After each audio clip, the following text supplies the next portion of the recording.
C'est pour cela également que des mesures sanitaires strictes seront également mises en place pendant le Grand Prix de Formule 1. À titre d'exemple, les prestations sur les terrasses et les bateaux ne seront pas autorisées. Comment le secteur de l'événementiel vit cette décision? C'est ce que nous avons voulu savoir ce soir avec le président de la Chambre monégasque de la communication. Bonsoir Gérald Demoine. Bonsoir. Une question globale pour débuter, comment se porte votre secteur, l'activité de l'événementiel? L'activité de l'événementiel est au ralenti depuis plus d'un an, comme vous pouvez vous en douter. Donc le secteur ne se porte pas très bien. Quels sont les retours des entreprises membres de la Chambre monégasque de la communication que vous avez? À la Chambre de la communication, nous avons des secteurs très différents. Il y a l'événementiel, bien évidemment, qui représente la moitié. On a aussi des sociétés comment dire, plus publicité, édition, qui s'en sortent mieux. L'événementiel est extrêmement impacté, bien évidemment. Vous arrivez à vous projeter sur les mois à venir? Sur les mois à venir, non, parce que là on rate la saison du printemps qui pour nous est une très très grosse saison à Monaco, notamment avec le tennis, on n'a pas pu travailler, et puis les grands prix où on ne peut pas non plus travailler, ou à volume vraiment très très réduit. Gérald Demoine, vous avez été reçu dernièrement au ministère d'État. Qu'en est-il sorti de cette réunion? Il a été question du Grand Prix de Formule 1. Oui, alors nous avons une réunion le 6 mai au ministère d'État, une audience reçue par le ministre d'État et plusieurs conseillers. Ce qui nous a été dit, c'est que le sanitaire est vraiment la priorité.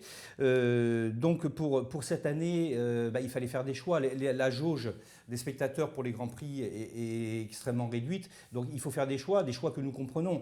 Privilégier l'organisateur, bien sûr, l'Automobile Club qui pourra ouvrir ses loges avec restauration et une partie des tribunes, les hôtels également, avec les balcons d'hôtels. Et par contre, ce qu'on nous a dit, c'est que pour cette année, toute la partie terrasse qui borde le circuit et les yachts aurait une activité interdite ou extrêmement réduite.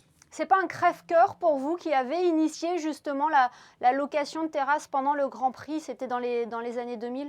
Au-delà d'un crève-cœur, c'est surtout l'annonce de dernière minute, parce que ces derniers temps, on avait entendu que les frontières allaient réouvrir, contrairement au Grand Prix historique et à la Formule E. Donc on s'était dit, c'est bon, on va pouvoir recevoir des clients. Et nos clients également qui attendaient des réponses étaient dans l'espoir de venir. Donc c'est vrai que ces derniers jours, nous avons dû annuler, reporter encore à 2022 ou déplacer les clients. On s'adapte, on s'est adapté parce que les terrasses, on en parle beaucoup, mais ce n'est pas la seule activité des agences événementielles sur le Grand Prix. Donc cette année, nous avons opté pour transférer nos clients dans les lieux autorisés, et notamment les loges, les loges VIP de l'Automobile Club. On a transféré sur les balcons d'hôtel, sur tous les lieux qui ont un accord avec la DAS pour pouvoir faire le service. Est-ce que vous avez eu l'assurance de pouvoir être accompagné dans ce manque à gagner concernant cette période du Grand Prix? On a entamé avec le gouvernement la poursuite de certaines aides et puis surtout l'évolution des dispositifs vers la relance. Non plus des subventions, mais on est en train de travailler sur des dispositifs assez concrets pour pouvoir nous relancer, avoir peut-être des aides de trésorerie pour pouvoir préparer l'été, pour pouvoir préparer nos investissements pour la saison prochaine et justement ne pas se retrouver en concurrence avec des sociétés qui viennent nous attaquer sur notre marché. Et vous craignez pas que d'autres sociétés extérieures ne vous fassent concurrence?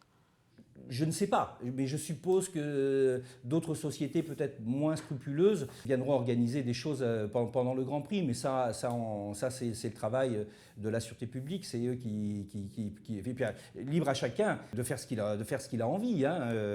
Voilà, mais nos sociétés effectivement respecteront les consignes. Eh bien, merci beaucoup Gérald Demoine d'avoir réagi sur notre antenne ce soir. Merci. C'est un grand plaisir et merci à Monaco Info.